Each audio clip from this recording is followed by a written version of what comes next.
start with a quote. In 1968, Lawrence Alloway, an English art critic and curator based in the United States from 1961, criticized the Sao Paulo Biennale as an exhibition organized, I quote, in an abandoned factory, a kind of fiction with extensions into reality in the form of catalogs and prizes, the end of quote. Polish artists, not only Polish, but also the artists from Central Europe, regularly took part in the post-war biennales, such as Sao Paulo, which were to undermine the hegemony of the Venice Biennale, along with its Eurocentric paradigm. In 1979, an exhibition of winners of the main prizes that were awarded between 1951 and 1977 were presented as part of the 15th edition of Sao Paulo. And you see here the works by Magdalena Abakanowicz, for instance, awarded in 1965, and they were shown on this occasion. And you will see the part of the exhibition hall that Lawrence Alloway calls it an abandoned factory. So Polish artists also participated in the New Delhi Triennale. And in 1971, for example, during the second Triennale, Ryszard Stanisławski, director of the Muzeum Sztuki in Łódź, was a member of a national jury, together with, for example, the Indian artists such as N.S. Bendre from Lalit Kala Academy in New Delhi. And since we are in Poznań, in 1986, Izabela Gustowska won the first prize in New Delhi. But today, I'm not trying to investigate what real impact the awards in Sao Paulo and New Delhi had on the biographies of Polish artists. But the presence of Polish artists or the artists from Central Europe at these venues is part of the art geography which I study on the example of the Central Bureau of Art Exhibitions. And it was the leading state gallery of contemporary art in the People's Republic of Poland, forming a network of regional galleries throughout the whole country. And it was responsible for the international art exchange, including organizing or coordinating Polish participation in Venice, Sao Paulo, or New Delhi Biennale and Triennale. But my paper aims to outline the geography of art exhibitions organized by the Central Bureau in the 1970s as a political background for the history of Eastern European and Global South art connections.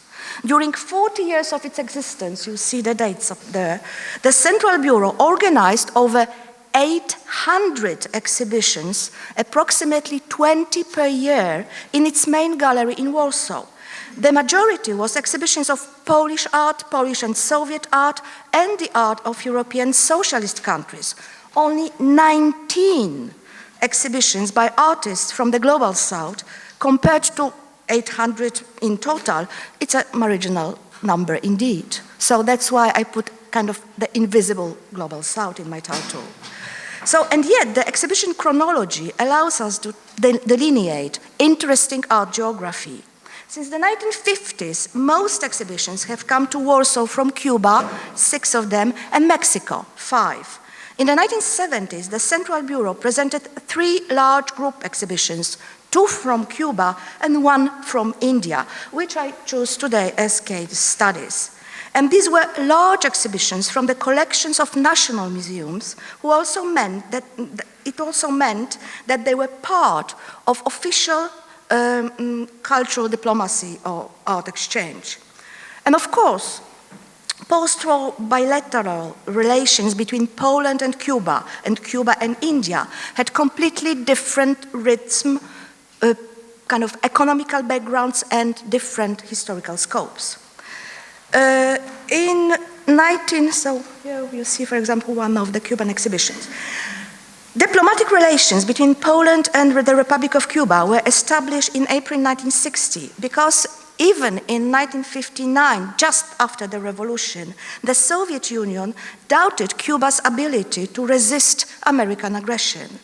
In 1972, Fidel Castro went on a tour of the Soviet Union, several African countries like Guinea, Sierra Leone, and Algeria, as well as the whole Eastern Bloc, Bulgaria, Romania, Hungary, Poland, East Germany, and Czechoslovakia. The result of this trip was the admission of Cuba to the Council for Mutual Economic Assistance. What led Cuba to seek increasingly close relations with the Soviet Union and the Eastern Bloc were negative international factors, including setbacks in the guerrilla campaigns in Latin America, particularly the collapse of the Bolivian campaign and the death of Che Guevara in 1967. But in 1961, the first cultural agreement between Cuba and Poland was signed, and the significant achievements of this cooperation are reflected not only in the number of the exhibitions organized in the Central Bureau. Every 2 years, so-called implementation programs for the Cultural Cooperation Agreement, that was a more general document, were prepared, and they cover film, literature, dance, fine arts, which were presented, for instance, as part of Cuban Culture Days in Poland. And one of the few photographs of the exhibition, and not individual works, I could find in the Polish archives, are the photographs of the contemporary Cuban painting presented in the Palace of Culture and Science in Warsaw in 1973. And you see, for example, René Portocarrero's work. Cuban exhibitions in the 1970s differed from the first exhibition of Cuban art in Poland that took place in 1962, 3 years after the revolution. And this exhibition was held in Warsaw during the Cuban Missile Crisis. In 1962, and you see the view of this exhibition in Warsaw to the left, and so in 1962, Polish critics were shocked that the touring exhibition, meant to propagate the art of the young Republic of Cuba, showcased many abstract works inspired by European avant-garde tendencies, while Poland at that time expected the revolutionary art of, and they wrote, of clenched fists and red banners. Namely, we expected a Cuban version of social realism. In 1962, 5 abstract works by Raúl Martínez, from his series of White, were shown at the first exhibition of Cuban art in Poland. And Martínez, in an interview with Coco Fusco, admitted that, I quote, "I was painting in an abstract style while the revolution came in 1959. By 1963, I began to feel that abstraction that had nothing to do with our new environment," the end of quote.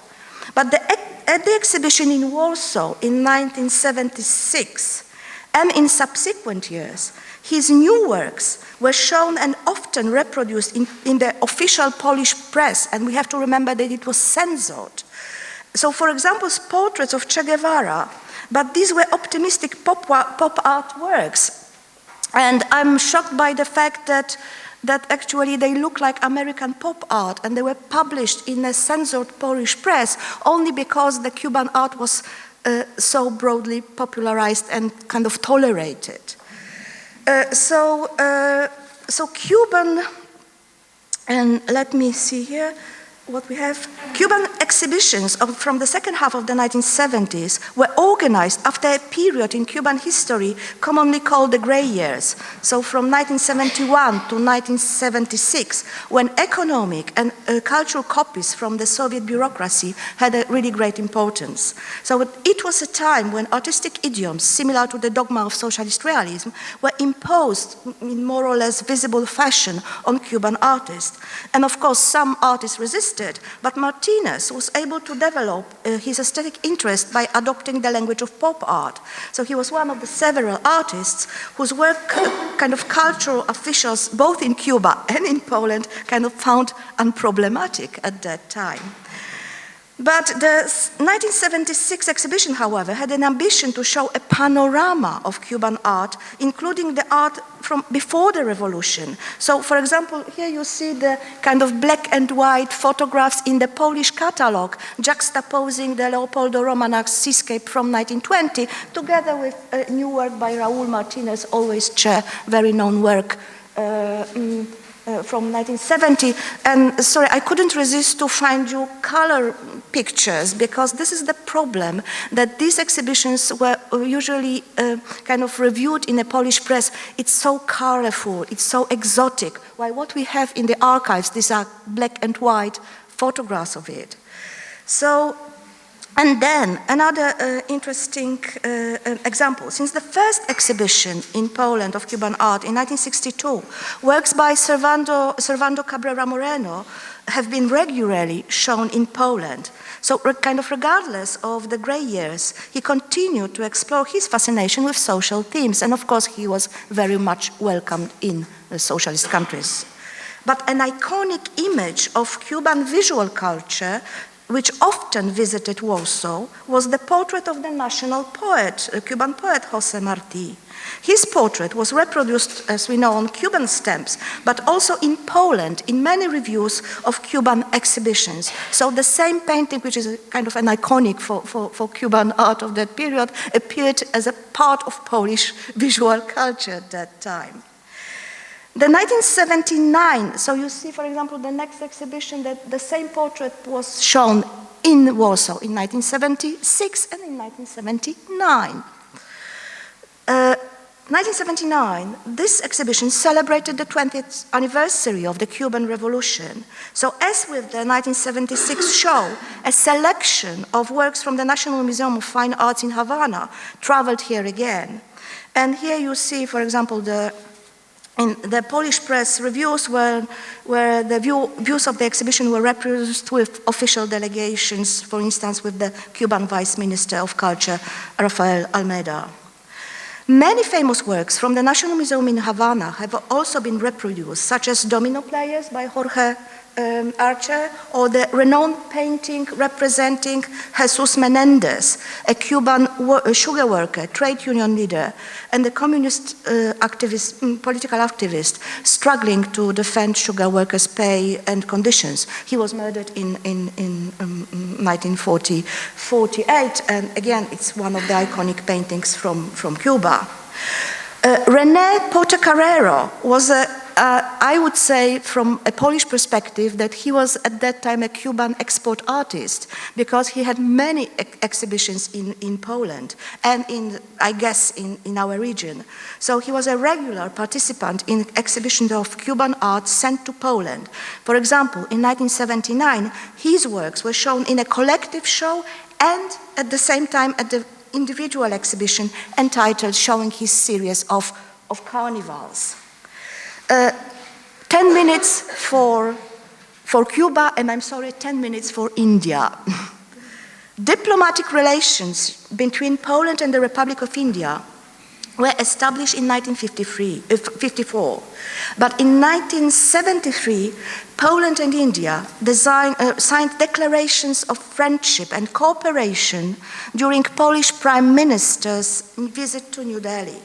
At that time, India was Poland's largest trading partner, so there were really strong economical bonds. And of course, the Polish press writes that these are the two developing countries and our bonds are very strong in what concerns economy. So in December 1978, the exhibition Contemporary Indian Art from the collection of the National Gallery of Modern Art in New Delhi was opened at the Central Bureau of Art Exhibitions in Warsaw. About 100 works by over 80 artists created from the 1920s to the 1970s were shown in the Zachęta building in the center of Warsaw. So here you see a fragment of the painting Krishna and Balarama. It's not the same thing, but I was desperately trying to find you the colored, originals of that. By Jamini Roy, it was reproduced on the poster and on the cover of the Polish catalogue. And of course, he is a representative of the so-called Bengali school. I'm sorry. He was trained in the Calcutta Government School of Art, and he turned to folk arts of Bengal, adopting the simplification of forms, the bold, flat colors, and the medium kind of material, and some themes of local folk painting. And it does matter, to my research, because at the same time, in the Polish kind of art discourse, it was dominated by the idea that even Polish artists had to really follow the traditional national or folk art. So, believe me or not, but the Indian artist was like the example to follow for the Polish artists, in a way. The photographic documentation of individual works is preserved in Warsaw, but unfortunately there is no view of the entire exhibition. I'm only showing you the one of Janaki Ram and his Krishna. But the press emphasized that this, I quote, colorful and exotic exhibition is being presented for the first time, not only in Poland, but in Europe. And it had previously been shown, and it's a completely different geography, in Tehran and Damascus. After Warsaw, it was planned to travel to Prague, Sofia, and Moscow. What we had there, only 19 works were reproduced in the catalogue, and these were the same, which were also the most frequently commented on by Polish reviewers. And the commissioner was the curator of the Contemporary Art Department of the National Gallery of Modern Art in New Delhi, Chintamani Vyas, art historian, and also author of monographs, such as, for instance, of Amrita Sher-Gill. His monograph on Amrita was published in 1970.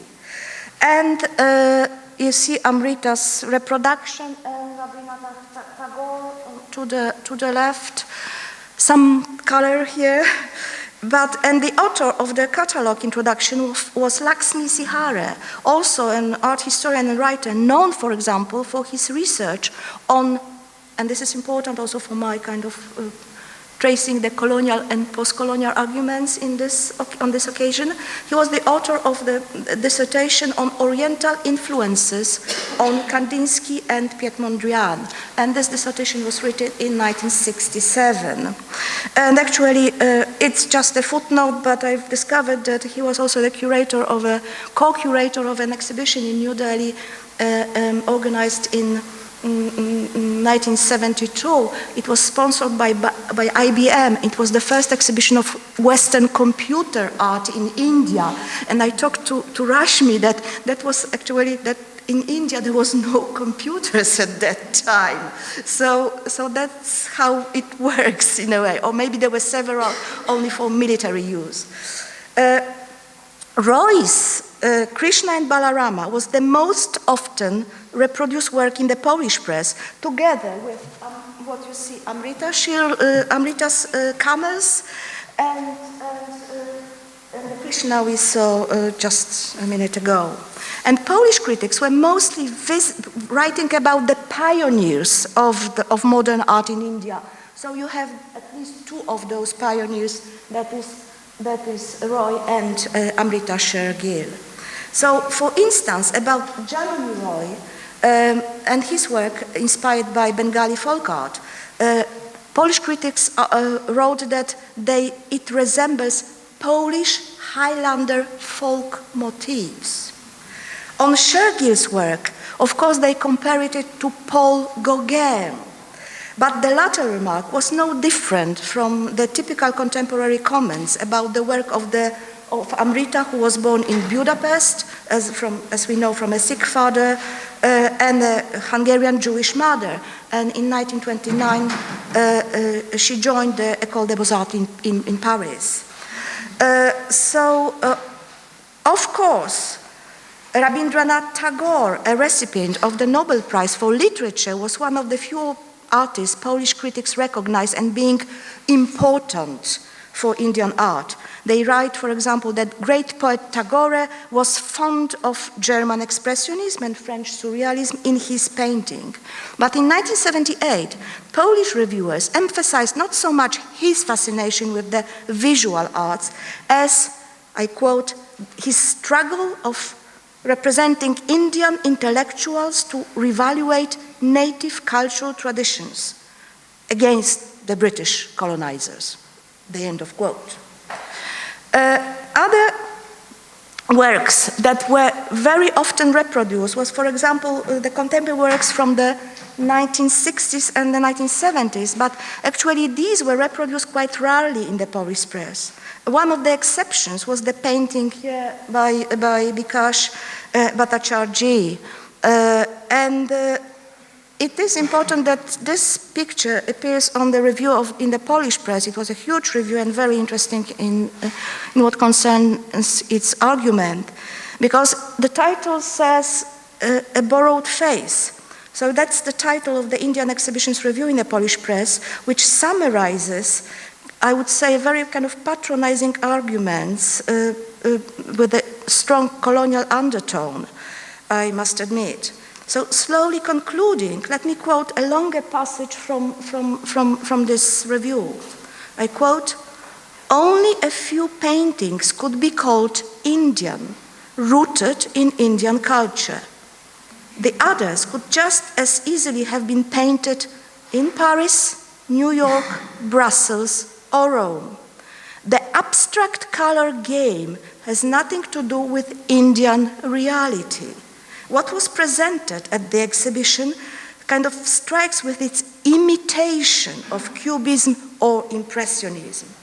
And the last sentence, "It seems that contemporary Indian artists want to enter kind of desperately international contemporary art circle. This is why they avoid realism and social themes, getting lost in formal experiments." And the main accusation of the Polish critic is that the art of India dissociates itself from its 1,000-year-old tradition and at the same time does not address social issues, is not realistic, and it's abstract. But the paradox of the exhibition's reception is that the Indian art, for example, from the 60s and the 70s, actually was not mentioned by the Polish press, was completely ignored, even if these works were reproduced in the catalogue and even if they did address some important social or political issues. For example, nobody explained what was the connection between the iconography of Ramachandran's series of nuclear Rajini, and that was the painting that was shown in Warsaw, for example, with the very important event in the Indian political history, that is the 1974 nuclear test, known, of course, as so-called Operation Smiling Buddha, or Happy Krishna.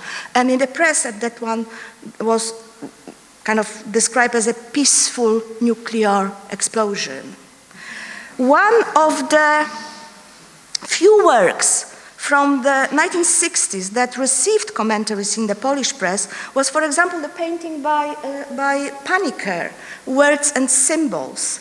But to the Polish critics, they write that it is intriguing and but yet too enigmatic that we could say anything more about it.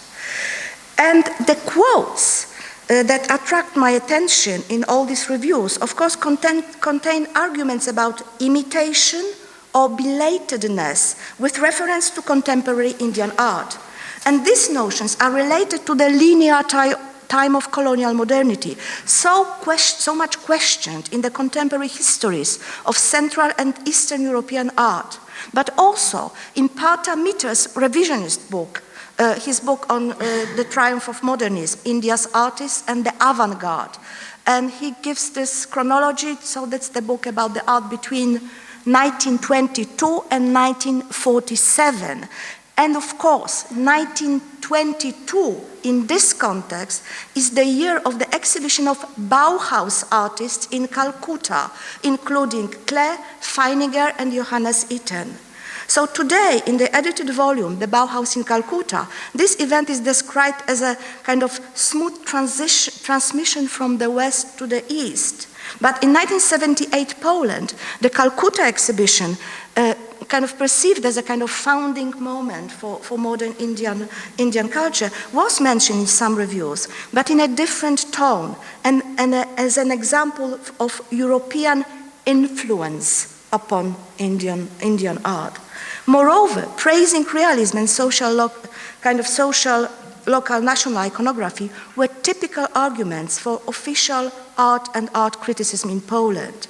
So in this aspect, this exhibition of Indian art in Warsaw is a much more complex, I would claim, story than, for example, the Bauhaus in Calcutta, because this is the story about post-colonial India, the avant-gardes of the West, and post-war East Central Europe. So I think that that's my kind of short talk in the context. And if you look at the list, what I'm interested in is a part of the research and a completely different art geography that's shown today, as Clara said, and for example, yesterday when Jarosław Kozłowski was talking about the kind of networking in different continents. And the more we compare the content of discussed exhibitions of Cuban art and Indian art with their response in Poland, the more we see how selective and dependent on local political perspective these responses were. Thank you.